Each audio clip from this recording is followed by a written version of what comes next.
apa pendapat kalian tentang tayangan video tersebut. Kalau menurut Gara, manusia tak akan pernah bisa menang dari rasa kesepian. Kalian setuju nggak sih dengan pernyataan Gara? Oke, tuliskan pemikiran dan pengetahuan kalian tentang pasangan. Halo teman-teman semua, semoga sedang dalam keadaan sehat dan bahagia ya. Masa remaja dan dewasa awal merupakan fase awal yang penting dalam membangun hubungan relasi romantis. Nah, apa sih itu relasi romantis? Relasi romantis merupakan suatu interaksi antara individu dan yang lainnya yang bersifat timbal balik secara berkelanjutan dan diakui bersama menurut Colin, Wells, and Furman pada tahun 2009. Tidak seperti relasi persahabatan, relasi romantis dicirikan dengan adanya intensitas antar lawan jenis dalam mengekspresikan kasih sayang, intimasi fisik, dan juga komitmen. Hal ini sejalan dengan Baron and Bryan pada tahun 2000 yang menyatakan bahwa segala sesuatu yang dirasakan seseorang pada hubungan intim ini disebut dengan cinta. Penelitian menunjukkan bahwa manusia memiliki kebutuhan untuk membangun hubungan yang mendalam dalam bentuk relasi romantis. Hal ini juga sejalan dengan pemikiran yang menyatakan bahwa manusia tidak dapat hidup dalam kesepian. Oleh karena itu, kita nggak heran kalau banyak anak muda yang sering curcol di sosial media karena merasa kesepian, sehingga mendambakan pasangan hidup. Kenapa? Karena bersama pasangan hidup, kita bisa berbagi impian, tujuan, melewati rintangan. Lalu, apa ya manfaat lain yang bisa kita ambil dari relasi romantis? Relasi romantis memiliki berbagai manfaat. Dalam hal ini, relasi romantis melibatkan adanya cinta yang dapat membuat seseorang bahagia, merasa berharga, merasa aman, puas dalam hidup, yang pada akhirnya dapat menolong pencapaian tujuan pribadi maupun relasional yang lebih tinggi.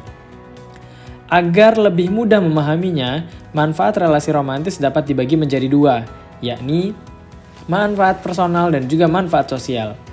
Manfaat yang pertama, secara personal. Manfaat personal ini meliputi manfaat secara fisik maupun mental.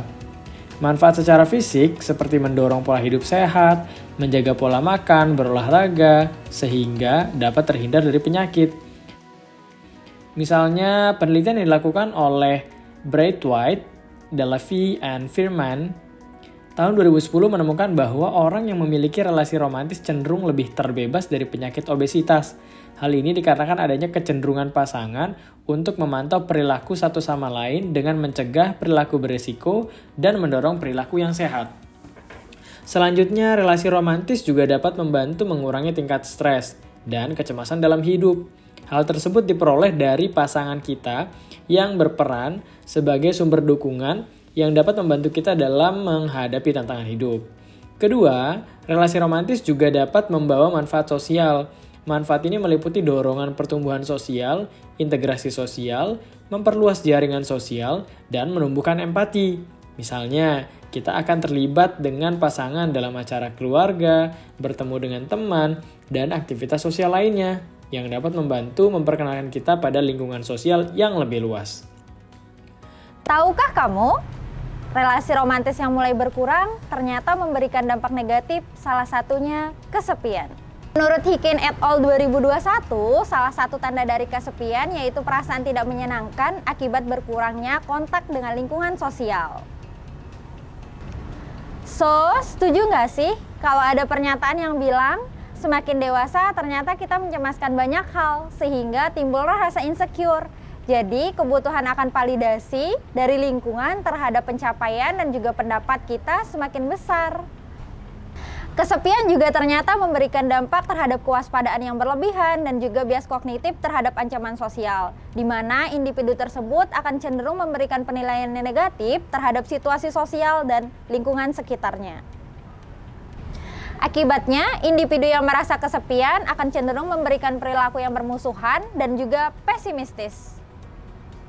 Menurut beberapa penelitian, kesepian yang kamu punya juga dapat meningkatkan resiko kematian sebesar 26% loh, setara dengan orang yang merokok 1 bungkus per hari.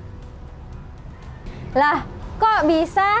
Ya, karena kesepian yang terus-menerus akan meningkatkan produksi kortisol, di mana kortisol berperan sebagai sistem imun tubuh manusia Dan jika terus meningkat, maka ritme tubuh juga akan berubah.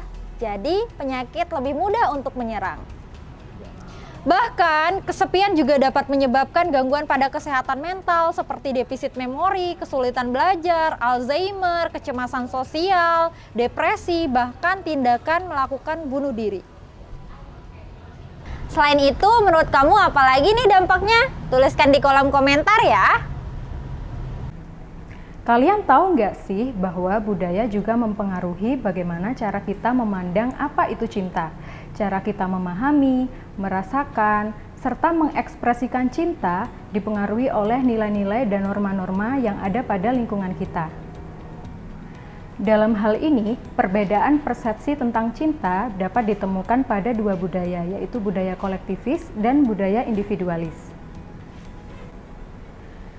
Kedua budaya ini memiliki perbedaan cara mengekspresikan cinta kepada pasangannya.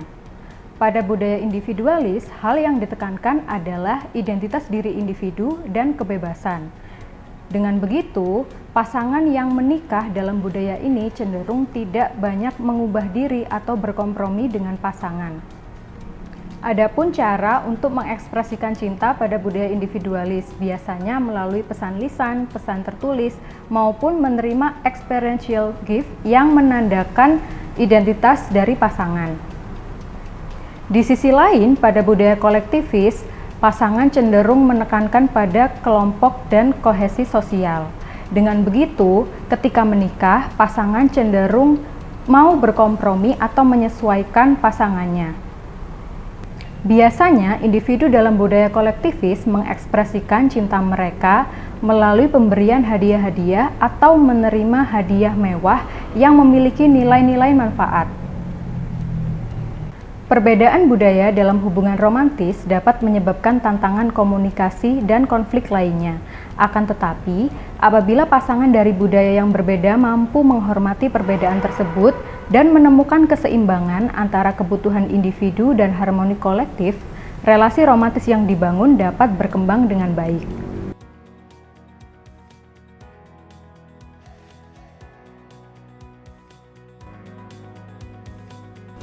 Nah, gimana? Udah dapat insight baru kan tentang relasi romantis? Topik relasi romantis memang sangat seru ya untuk dibicarakan, terlebih bagi kalangan remaja dan dewasa awal. Karena kita sebagai manusia memang tidak bisa hidup sendiri dan kesepian, oleh karena itu sangat membutuhkan relasi romantis. Akan tetapi, jangan disalahgunakan ya untuk mengisi waktu luang saja, karena dalam membangun relasi romantis membutuhkan komitmen dan keseriusan antar pasangan. Selain itu, relasi romantis juga salah satu relasi mendalam yang sangat berkontribusi signifikan bagi kehidupan seseorang. Jadi gimana nih, apakah kalian setuju dengan pepatah yang bilang, fall in love when you are ready, not when you are lonely? Untuk memahami lebih lanjut tentang materi relasi romantis, kami mengajak kalian untuk berefleksi bersama tentang kira-kira dampak apa ya yang ditimbulkan ketika relasi romantis itu tidak tercapai sebagaimana yang sudah disebutkan. Sampai jumpa di materi berikutnya.